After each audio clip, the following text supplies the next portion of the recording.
Բարի երեկո, դուք դիտում եք բացահարթակ, այսօր իմ հյուրը գլոբալիզացիայի եւ տարածաշրջանային համագործակցության վերլուծական կենտրոնի նախագահ Ստեփան Գրիգորյանն է, բարև ձեզ պարոն Գրիգորյան։ Եվ այսպես հունիսի 7-ին կայանալիք ընտրությունը շատերը համարում են աշխարհաքաղաքական ընտրություն, քանի որ ընտրությունն է լինելու այսպես ասած Արևմուտքի եւ Ռուսաստանի Դաշնության միջև։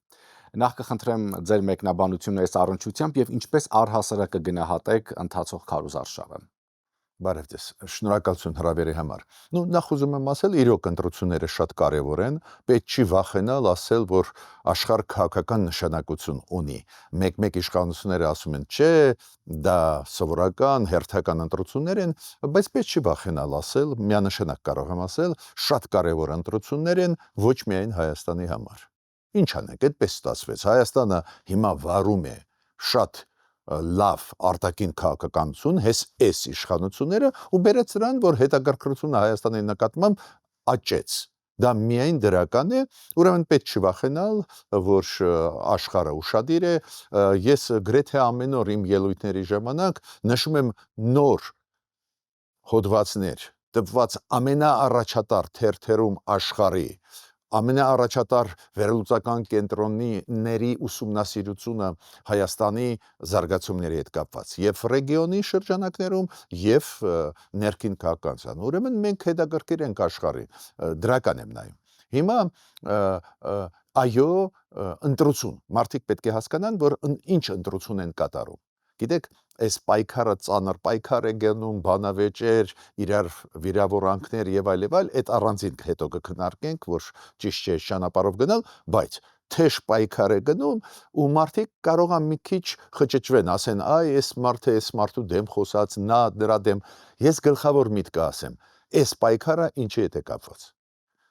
Կամ դու գնում ես դեպի քաղաքակիրթ աշխարհ, դեպի ժողովրդավարություն, դեպի խաղաղություն, այս փաթեթը մեկն է։ Կամ դու վերադառնում ես ռուսական ծիրույթ։ Վերջ, էսա գլխավորը։ Հա, կան տարբեր կարծիքներ, տարբեր ուժեր, երանգներ տարբեր, ասում են տարբեր հարցերով, բայց գլխավորը դա չի, քանի որ բևեռացումը ակնհայտ է քաղաքական, մի կողմից քաղաքապայմանագիրը Նիկոլ Փաշինյանի գլխավորությամբ, մյուս կողմից 3 պրո-ռուսական կամ ռուսամետ ուժեր, որոնք չեն թաքցնում, պետք է վերադառնալ հապկ, եկեք իրար չխաբենք, չեն թաքցնում, վերադառնալ հապկ, անպայման միջնորդը պետք է լինի ու միջնորդի մեջ անպայման Ռուսաստանը պետք է լինի, այս խաղաղության գործընթացի Հայաստան-Ադրբեջան Եվրոմիության ճանապարհով գնալը սխալ է, Եվրասիականը լավն է, հասկացաք, էսա ընտրությունը։ Ու ժողովուրդը պետք է հասկանա։ Էլի կան քաղաքական ուժեր, որ պայքարում են, ինչ որ մտքերով կիսվում են, բայց գլխավոր պայքարը այս երկու բևեռների միջև է։ Ու մարդիկ պետք է ընտրություն կատարեն։ Հիմա ինձ ասում են, բայց տեսակ, այս դեպքում օրինակ վարչապետը մի քիչ էմոցիոնալ պատասխանեց, այն դեպքում հանգիստ պատասխանեց։ Այդ մասնավոր դեպքեր կարող են քննարկել, կարող են ուսումնասիրել, օրինակ վարչապետի նկատմամբ անթույլատրելի մի քանի նախադասություններ ասվեցին այդ ռուսամետ ուժերի կողմից, կարող են դա քննադատել, քննարկել, այդ գլխավորը չի։ Մարդիկ պետք է հստակ հասկանան, պայքարը գնում է։ Հայ ժողովուրդը ուր է գնում, ինչ է լինելու է ժողովրդի հետ։ Կգնա ժողովրդավարական ճանապարհով կշարունակի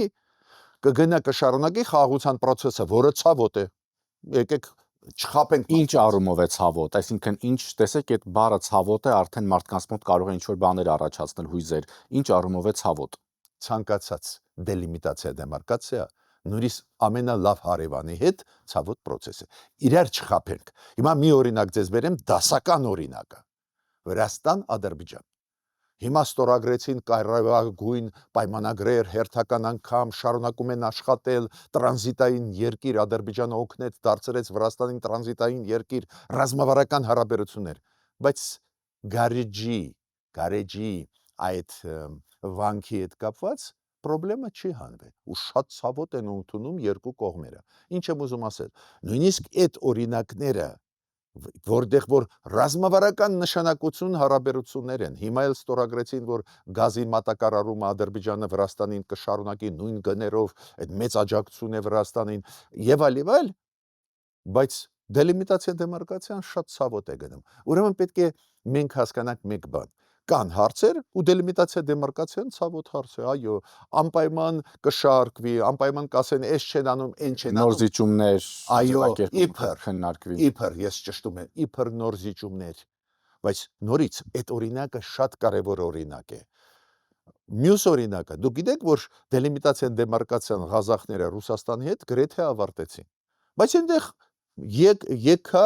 սահման է երկար, ապրեն, լավ աշխատեցին, գրեթե ավարտեցին, բայց այդպես 1-2 տեղ կա, որտեղ գետը փոխեց իր ճանապարհը, միջև հիմա չեն լուծել։ Բայց իրոք Ղազախստան-Ռուսաստան չեք կարող ասել, որ լարված են հարաբերությունները եւ այլ եւ այլ։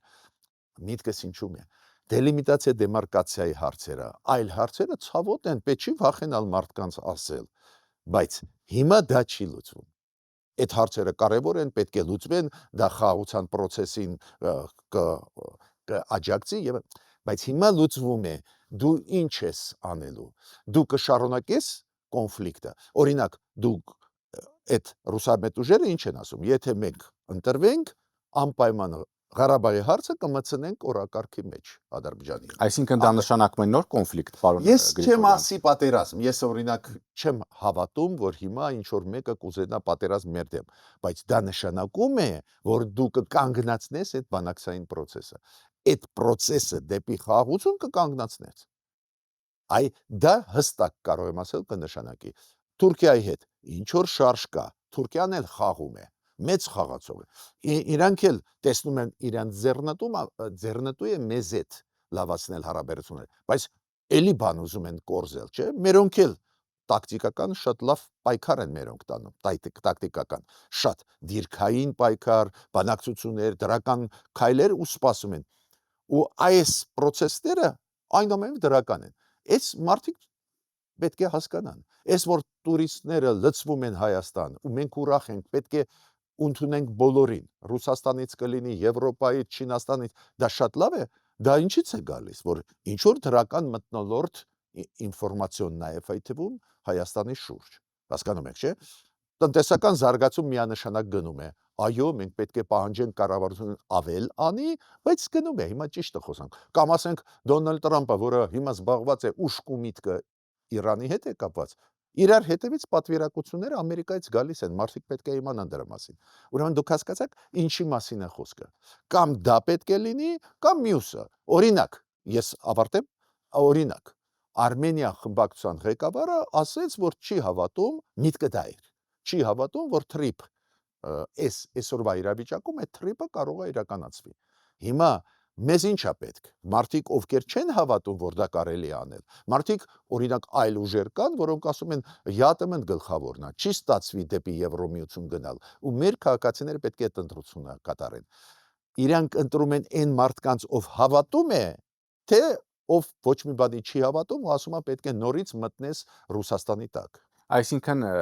ձեր ասելով, պարոն Գրիգորյան, այս պահի դրությամբ մենք ունենք ընտրություն դեպի Մոսկվա, թե Բրյուսել, այսպես ասած, եթե այսպես ձևակերպենք, գնալ դեպի ԵԱՏՄ, ՀԱԲԿ կամ գուցե նաև միութենական պետություն, թե քաղաքակիրթ արևմուտք։ Այո,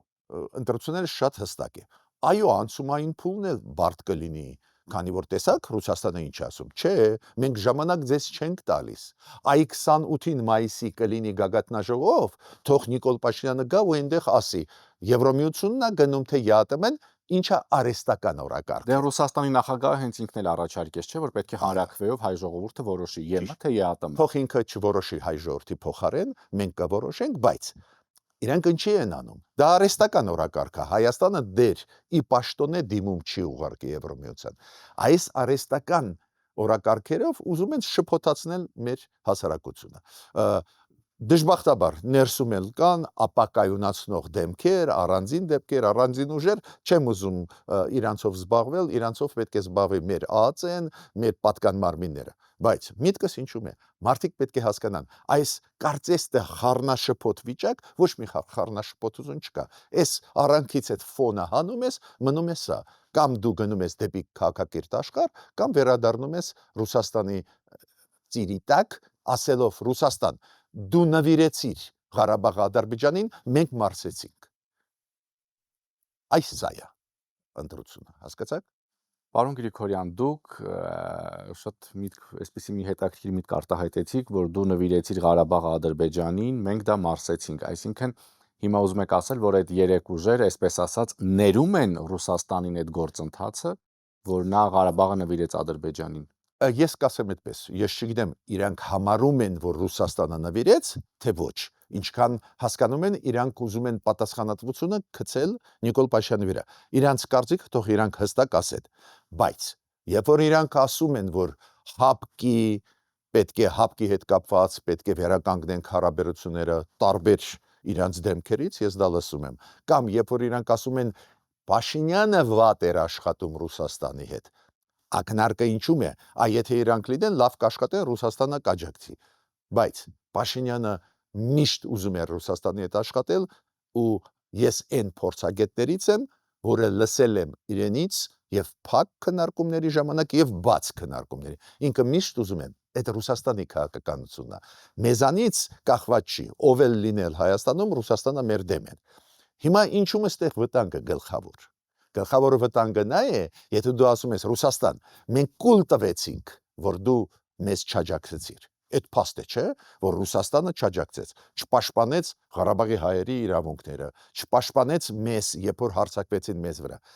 Եթե դու կուլ ես տալի, մարսում ես ու ասում ես լավ, վատա, բայց մարսեցինք, Ռուսաստանը քեզանից կոտարի նոր տարածքներ։ Քանի որ Ռուսաստանը ինչ եզրակացության կգա, որ սրանք կարող են խափնվել։ Կարելի է հավաքական հայ ժողովրդի կամքը խափել, շեղել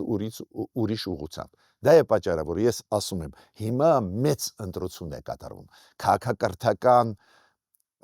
ռազմաքաղաքական, քանի որ եթե դու հիմա շարունակում ես աշխատել Միացյալ Նահանգների հետ, Դոնալդ Տրամփ ծրագիրը դա գլոբալ ծրագիր է, դա միջին մակարդակի ծրագիր չի։ Շարունակում ես եվրոինտեգրացիան, ուրեմն դու ցույց ես տալիս, որ դու արժանապատիվ ժողովուրդ ես։ Դու նեղացած ես, քո դաշնակիցը քեզ դավաճանեց։ Ու դու նեղացած ես։ Դու չես ուզում թշնամանալ, դա էլ ճիշտ է, որ Նիկոլ Փաշինյանն ասում է, չենք ուզում թշնամանալ Ռուսաստանի հետ։ Ռուս ժողովրդի հետ ուղղակի պետք է շարունակել լավ հարաբերություններ։ Բայց Պուտինի հետ նույնիսկ էս Պուտինի ղեկավարած վարչակազմը չենք ուզում թշնամանալ։ Դա ճիշտ քաղաքականություն է, բայց դու ասում ես մենք հիմա ընտրում ենք մեր ճանապարհը, նոր ճանապարհը դու մեզ դավաճանեցիր։ Իմացի, որ դավաճանությունը վատ բան է։ Եթե դու ներում ես, ինչը ռեալ ասում են այդ երեք ուժերը, դրանից իմպերիան կայսերությունը կանի մեկ եզրակացություն։ Այս ժողովրդին կարելի է ֆրցնել, խաբել։ Իմպերիայի մտածելակերպը շատերը չեն հասկանում։ Իրենք մտածում են, որ դա սովորական երկրի մտածելակերպ ոչ։ Իմպերիայի մտածելակերպը ուրիշ է, իրանք վերևից են նայում կայսերությունները։ Հիմա վերևից նայում են, հա, խափեցինք սրանց, ուրեմն մի հատ էլ խափենք Սյունիքի հարցով, մի հատ էլ վաղը խափենք Գյումրիի հարցով, վաղը չմիսօրն էլ կխափենք այլ հարցերով։ Ուրեմն դու պետք է ցույց տաս, որ դու նեղացած ես, որ դու ընտրում ես այլ ճանապարհ, քանի որ արժեքային համակարգը դեպի Եվրոպա է, դեպի ժողովրդավարությունն է։ Բացի դրանից դու ասում ես ես նեղացած եմ, այ քո ցավը։ Նեղացած եմ եւ վերջ։ Պարոն Գրիգորյան, տեսեք, դուք ձեր խոսքում ասացիք, որ խաղաղության ճանապարհը ցավոտ է, բայց ցավոտ չի արդյոք, եթե օրինակ լինի ընտրություն դեպի ԵԱՏՄ եւ Ռուսաստանի հետ լինեն, այսպես ասած, տնտեսական խնդիրներ, որովհետեւ մենք տեսանք, որ այդպիսի արդեն օրինակներ կան, Վայլբերիսի դեպքը, Օզոնի, դրանից առաջ եղավ Ջերմուկի նախադեպը, արդյոք այդ ճնշումները չեն լինի մեր գործարարների նկատմամբ։ Միանշանակ կլինեն, բայց հենց պետության ինստիտուտների դերը ինչու պետք է լինեն, որ պետությունը այդ բարձիկը արագ ստեղծի։ Հիմա ինչու արագ մերոնք Եվրոմիության հետ ստորագրեցին ռազմավարական նշանակություն ունեցող պայմանագիր։ Ինչու արագ մեր կառավարությունը սկսեց աշխատել կենտրոնական ասիական երկրների հետ։ Նույն Ղազախստանի հետ, նույն Ուզբեկիստանի հետ հիմա շատ լուրջ կոնտակտներ, որ դու բարձիկ ստեղծես, կոպիտ ասած, դու այս քո շուկան Ռուսաստանի հետ կապված նաև զուգակցես այլ շուկաներով։ Օրինակ Եվրոմիության հետ կապված, որ ասում են ստանդարտների չենք հասնի, այդ ոնց որ վիրավորես մեր ձեռներեցներին, մեր տաղանդավոր բիզնեսմեններին։ Մեր բիզնեսը տաղանդավոր մարդիկ են։ Խնդիրը դրեք ու կտեսնեք, որ ապրանքը կհամապատասխանի։ Այո, մի քիչ ավելի թանկ կդառնա։ Այստեղ է, որ աշխատում են պետական ինստիտուտները, ինչ արեց Չինաստանը։ Ինքը առաջի փուլում իր արտադրողին օգնում էր, դոտացիա էր տալիս, որ արտադրողը մրցունակ լինի։ Հիմա պետք չի դոտացիա տալ։ Իրանք հիմա մրցունակ են։ Ուրեմն մեր կառավարությունը ստեղ պետք է քայլեր անի։ Ինչքան ես գիտեմ, այդ քայլերով հիմա գնում են։ Բայց ինչ եմ ուզում ասել։ Բայց ինձ հավատացեք, Ռուսաստանը չի փակի իր շուկան։ Կարող է վախացնի, կարող է մի կեսը շուկայի կամ 25%-ը կփակի, հետո կբացի։ Քանի որ երբ որ դու հստակ գնում ես, քեզանից բան չեն պահանջում ու դասական օրինակը։ Սպասեք։ Զելենսկին եկավ Հայաստան։ Զելենսկին միջև գալը Հայաստան 2 օրյա այցով պաշտոնական գտնվում էր Բաքվում։ Մեզ մոտ գալը Զելենսկու Ռուսաստանը ցավոտ ընդունեց, Բաքու գնալը ու Բաքվում ավելի կոշտ բաներ Զելենսկին ասեց, ինքը շատ կոշտ բաներ Ռուսաստան։ Այդ այցելության նկատմամբ Ռուսաստանը բան չի ասում, մեզանից նեղանում է։ Քանի որ Ռուսաստանում գիտեն, որ ստեղ կա 5-րդ շարասյուն։ Հասկացաք։ Ահա, երբ որ հավաքական մենք ճիշտ կողմնորոշում ցուցաբերենք, Ռուսաստանը մեզ կհարգի։ Պարոն Գրիգորյան, տեսեք, դուք բազմիցս շեշտեցիք, որ սա ընտրություն է Մոսկվայի եւ Արևմուտքի միջև, ամեն դեպքում դեպի Ռուսաստան, թե դեպի քաղաքակիրթ աշխարհ։ Բայց ընդդիմությունից այսպիսի մի հայտարարություն եղավ, երբ Երևանում անցկացվեց Եվրոպական քաղաքական համայնքի 8-րդ համաժողովը, Հանրապետական կուսակցության փոխնախագահը մի գրառում արեց, որ եվրոպացիները Հայաստանին խոստանում են ճանապարհ դեպի Բրյուսել, բայց տանելու են Անկարա։ Այկը խնդրեմ սա մեկնաբանել։ Ես հասկանում եմ այդ մտավախությունները, թողնենք հիմա քաղաքական ուժերին, հասարակությանը մեջ էլ կա։ Իրոք մտավախություն կա, ես իրոք շատ մտահոգված եմ, եթե բացվի հայ-թուրքական սահմանը։ Շատ եմ մտահոգված, չեմ ուզում թաքցնել։ Պատկերացնում եք, Թուրքիան կսկսի ակտիվ աշխատել Հայաստանի հետ, մեր խոշոր բիզնեսը կմտնի շուկա Թուրքիայի, շատ արագ Ղարսի շուկան, Իգդիրի շուկան, այդ մոտ գտնվող տարածքներում Թուրքիայի շատ արագ կգրավեն շուկաները, մերոնք ու դա կառաջացնի խնդրեմ Թուրքիայի Հայաստանի միջև։ Թուրքիայի կառավարությունը կֆիքսի, որ հայերը կամաց գրավում են Թուրքիայի շուկաները։ Ու իրանք անպայման մերոնց հետ պաշտոնական մակարդակով ինչ որ պահանջներ մեր արժև կդնեն։ Այո, իրոք վտանգ կա, որ մեր բիզնեսը կսկսի գրավել շուկաները Թուրքիայի։ Բայց ամեն դեպքում այստեղ նաև միտքն էր, որ ձեզ տանելու են ոչ թե Եվրոպա, այլ տանելու են դեպի Թուրքիա։ Ուղղությունը դեպի Թուրքիա է տանելու Եվրոպան։ Այս սա, որը շատերին նաև անհանգստացնում է։ Նորից կրկնում եմ։ Առաջինը մենք մեզ համար կբացենք նոր շուկաներ։ Թուրքիան շուկա։ Ինչու՞մ է ստեղ վատ բանը։ Երկրորդը Թուրքիայի տարածքով դու կմտնես Եվրոպա։ Ուրեմն Թուրքիան որպես կապող օղակ կլինի, ինչու՞մ է խնդիրը։ Ուրիշ բան, այն կարող է մտավախություն կա, որ Թուրքիան կմտնի մեր շուկան գրավելու զուգահեռ ու կփորձի, ասենք, սեփականություն ձեռք բերել եւ այլ եւ այլ։ Դա կարգավորվում է օրենքով։ Հիմա դասական օրինակ ասեմ, դա դասական է։ Վրաստանի պարլամենտը 3-4 տարի առաջ Վրաստանի ազգային ժողովը, պարլամենտը որոշում ընդունեց, որ թուրքական անձնագրով մարդիկ այլևս սեփականություն չեն կարող ձեռք բերել Վրաստանում։ Սկզբից թողնում էին, հիմա շատ ու շատ մարդկանց մոտ սեփականություն կա Վրաստանում, Թուրքիայի քաղաքացիները, հիմա դադարեցրեցին։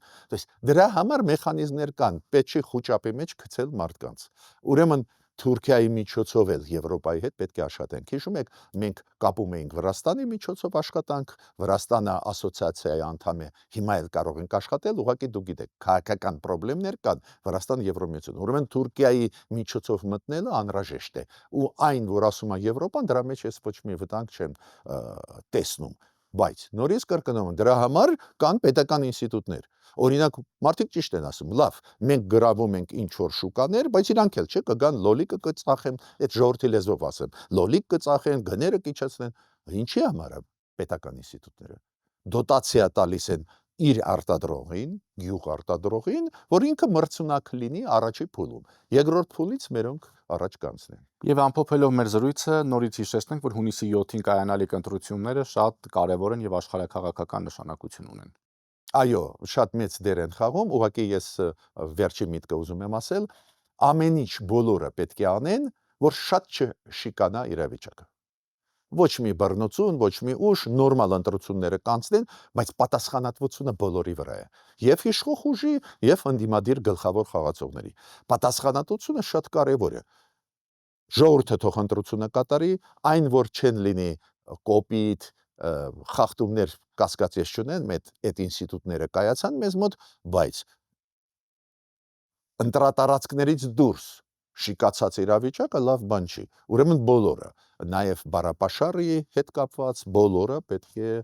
իրանց զսպեն։ Շնորհակալություն, Անդրեյ։ Հիշեցնեմ իմ հյուրը գլոբալիզացիայի եւ տարածաշրջանային համագործակցության վերլուծական կենտրոնի նախագահ Ստեփան Գրիգորյանն է։ Շնորհակալություն ուշադրության համար, հաջողություն։